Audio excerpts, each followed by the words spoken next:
আজ আমি আপনাদের সাথে শেয়ার করব একটা রিফ্রেশিং ড্রিঙ্ক রেসিপি, যেটা আমি তৈরি করব সিজনাল ফ্রুট আম দিয়ে। তার সাথে কিচেনের কিছু সামান্য উপকরণ, যেটা কম বেশ প্রত্যেক কিচেনে থাকে। এখন বাজারে আম খুব ইজিলি অ্যাভেলেবেল আছে, আর এই আম দিয়ে আমি আজকে তৈরি করব ম্যাঙ্গো মিল্কশেক। চলুন দেখে নিই কী সামগ্রী আমি ব্যবহার করছি।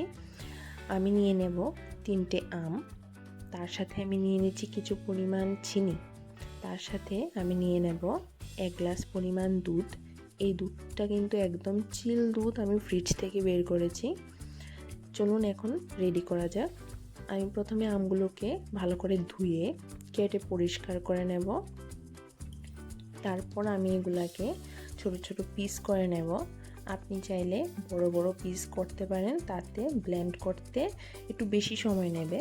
তো আমি তার জন্য ছোট ছোট পিস করেছি, যেন আমার এগুলাকে মিক্সিতে ব্লেন্ড করতে বেশিক্ষণ সময় না নেয়। আপনি চাইলে এরকম ছোট ছোট পিসও করতে পারেন, এটা সম্পূর্ণ আপনাদের ইচ্ছা। এখন আমি এগুলাকে মিক্সি জারে নিয়ে নেব।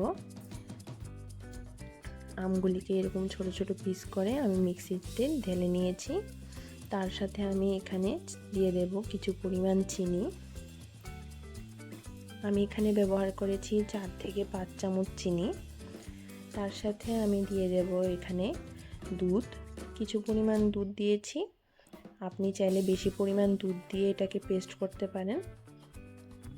দেখুন কি সুন্দর একটা স্মুথ পেস্ট তৈরি হয়েছে, বাস এতেই চলবে।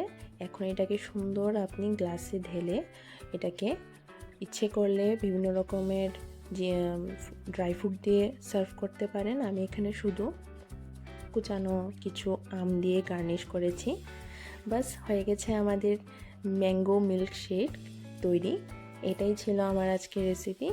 আপনাদের এই ভিডিওটা পছন্দ হলে অবশ্যই লাইক, কমেন্ট, শেয়ার করবেন এবং প্লিজ আমার চ্যানেলটাকে সাবস্ক্রাইব অবশ্যই করবেন।